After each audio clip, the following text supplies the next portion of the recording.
Yo soy médico cirujano por la Facultad de Medicina de la Universidad Autónoma de San Luis Potosí. Me especialicé en psiquiatría en el Instituto Nacional de Psiquiatría y después hice una subespecialidad en psiquiatría infantil y del adolescente en el Hospital Psiquiátrico Juan N. Navarro en la Ciudad de México. Posteriormente hice una maestría en psicoterapia sistémica en el Instituto Bateson de Psicoterapia Sistémica. Actualmente dirijo la unidad de neurodesarrollo y conducta infantil del Hospital Puerta de Hierro Andares. Mi trabajo básicamente consiste en evaluar niños y adolescentes con problemas del neurodesarrollo y trabajar con sus familias.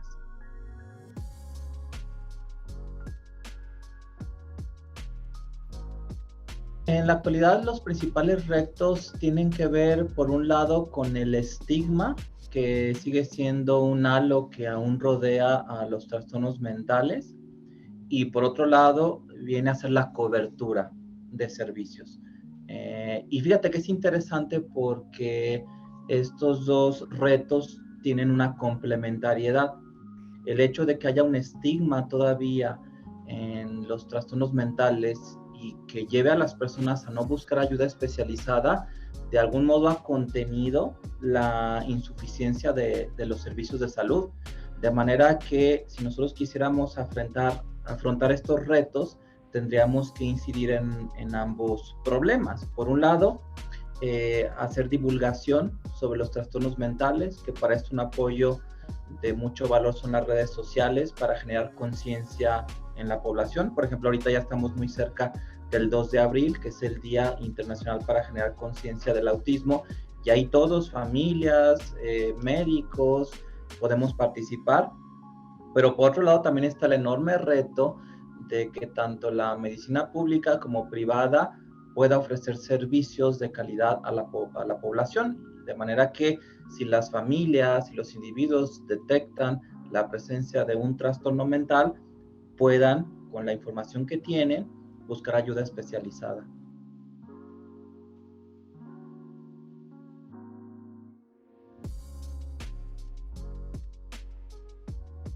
Fíjate que creo que la pandemia de COVID ha ayudado un poco, no sin un costo alto, obviamente, pero creo que ha ayudado porque, por un lado, la población de adultos se ha digitalizado más en el proceso de ayudar a sus hijos, niños y adolescentes a llevar clases en línea o subir tareas o trabajos a plataformas digitales. Creo que tenemos una población de adultos más entrenada en el manejo de dispositivos electrónicos y plataformas digitales, y eso ha permitido que tengan más acceso a información de calidad en cuanto a los trastornos mentales, y esto puede disminuir el estigma. Por otro lado, lo que se ha visto en torno a las secuelas de COVID ha incluido también las secuelas neuropsiquiátricas, de manera que los que trabajamos en el área de la psiquiatría nos ha tocado ver casos de trastornos depresivos, trastornos ansiosos, no solamente relacionados con el estrés o las dificultades a las que se enfrentaron las familias durante la etapa más difícil de la pandemia, sino como una secuela relacionada con el hecho de que el virus puede dañar el sistema serotoninérgico y con eso desencadenar una serie de problemas depresivos y ansiosos en personas que no estaban predispuestas a ello, puesto que no tenían antecedentes familiares o no tenían antecedentes personales de problemas psiquiátricos. Entonces creo que eso va a ayudar a generar mayor conciencia en la población médica sobre la importancia de la psiquiatría y sobre una evaluación completa, incluyendo el campo de la salud mental.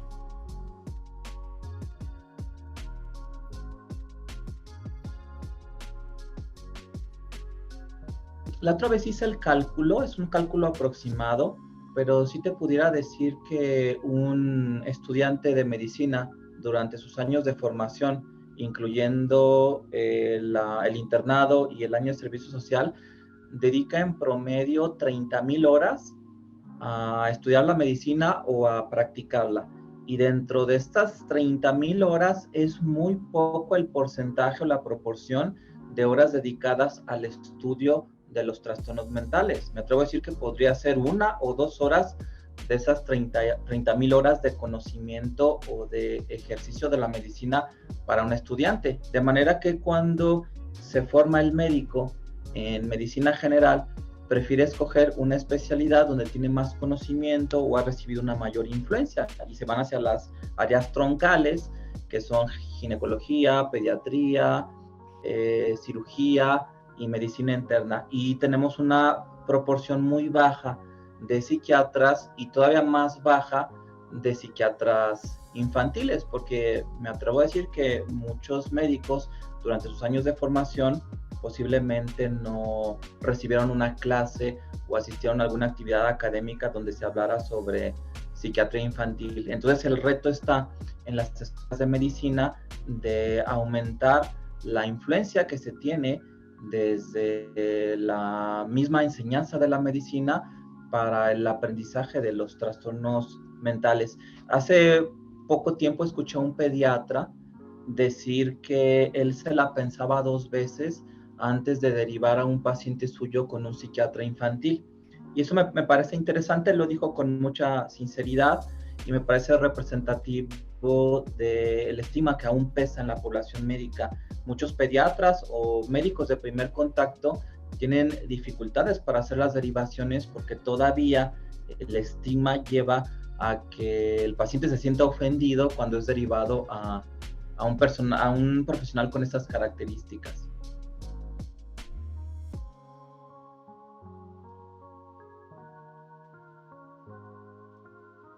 Hay muchos médicos que actualmente realizan su práctica en México. Yo te puedo decir que cuando yo estudié medicina, la materia de genética y la materia de farmacología no tenían mucha relación entre sí, o ninguna. De manera que en la clase de genética no se mencionaban fármacos y en la clase donde se mencionaban fármacos no se mencionaban genes. Posiblemente todavía siga así. Creo que en los próximos años va a empezar a incrementarse el cuerpo de conocimientos para que con más frecuencia se hable en las escuelas de medicina sobre la farmacogenómica y entonces estas disciplinas médicas puedan irse integrando en beneficio del conocimiento médico y por supuesto del abordaje hacia los pacientes. Ahora sabemos que la farmacogenómica es una gran herramienta para poder predecir la respuesta de un tratamiento a un trastorno mental. De manera que en mi caso, que atiendo población infantil, a muchos padres les da más seguridad o se sienten más tranquilos cuando evaluamos a un niño incluyendo una prueba de farmacogenómica y en base a ese mapa hacemos la elección de medicamentos. Creo que la medicina en todas las especialidades, y no queda fuera la psiquiatría ni la psiquiatría infantil, se va acercando hacia las prácticas que tienen que ver con la medicina de precisión y creo que es importante hacer divulgación sobre estas herramientas para que esto en un futuro no muy lejano sea parte incluso de políticas públicas que le permitan a todos los pacientes que lo requieran poder recibir una genotipificación.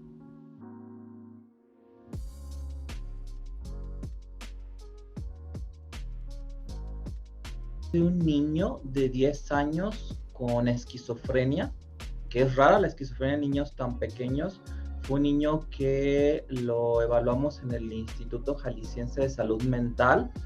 Se hizo el diagnóstico utilizando un instrumento, que es una entrevista diagnóstica, es el MiniKid, y me pareció un caso muy relevante porque el abordaje fue a través de la farmacología y a través de la terapia familiar. Hubo un trabajo de terapia familiar importante que ayudó mucho a contener los síntomas en un inicio, a mantener una estabilidad del paciente a lo largo del seguimiento e incluso a darlo de alta sin medicamento, que esa es una ventaja que tienen niños que sufren trastornos mentales, en donde una detección oportuna y un adecuado tratamiento uno puede observar un proceso de curación. De hecho, ese caso para mí fue paradigmático en mi práctica clínica y tuvimos la oportunidad de publicar este caso en la revista Psiquis, que es la revista del Hospital Psiquiátrico Fray Bernardino Álvarez, y apareció en el número de julio y agosto del 2015.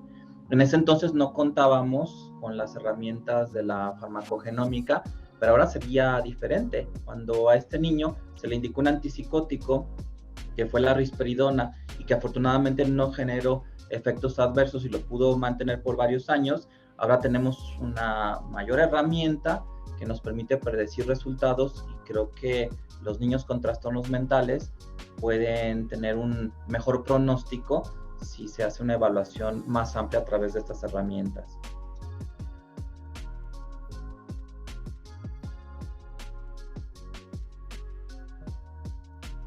Con cada vez más frecuencia, los psiquiatras vemos los trastornos mentales como problemas que pudiéramos llamar transgeneracionales.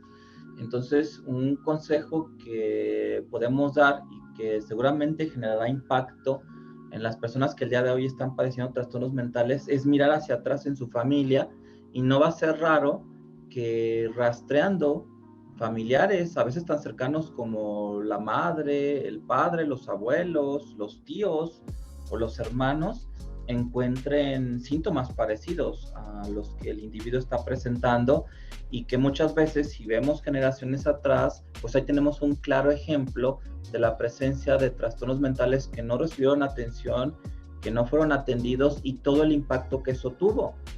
Por ejemplo, en el caso de adultos con TDAH, basta con interrogar sobre sus padres, sobre sus hermanos, y no es raro que ellos se encuentren que sus padres tenían los mismos síntomas, nunca fueron tratados, y ante el mismo paciente aparece la evidencia de las consecuencias de ello. Por ejemplo, no nada más identifican familiares con trastornos mentales, sino consecuencias de no haber recibido atención, como por ejemplo uso de alcohol de manera desadaptativa, consumo de sustancias o disfunción familiar, social o laboral que generó estragos en los miembros de esta familia. Entonces, muchas veces eso puede ser una motivación para que en la actualidad una persona diga, bueno, yo no quiero recorrer el camino que recorrió mi papá porque mi papá fue alcohólico, o no quiero recorrer el camino que recorrió mi mamá porque mi mamá vivió toda la vida deprimida.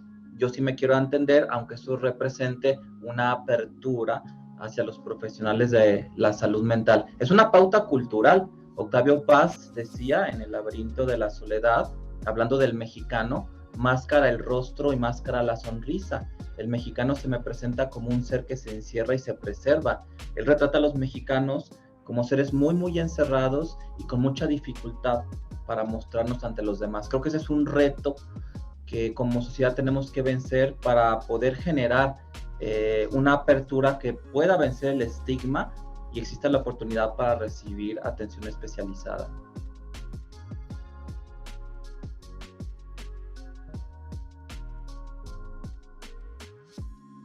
Más importante es que ante la sospecha de cualquier problema de salud mental, buscar al especialista. Me toca con frecuencia escuchar que padres de familia de niños con trastornos mentales o adultos que creen que los están padeciendo buscan estar seguros de tenerlos para ir con el profesional de la salud mental. La medicina no funciona así. Lo que nos mueve o el motor que nos impulsa a buscar un especialista es la sospecha. Así de sencillo. Si finalmente yo sospecho que tengo un problema de salud y voy con un especialista y esa sospecha se descarta y me dan de alta en la primera cita, pues qué bueno, no perdí nada. Pero si mi sospecha es cierta, ya estoy en las manos correctas. Entonces es importante considerar que la sospecha es un foco rojo y debe ser el motivo que nos lleve a buscar ayuda especializada.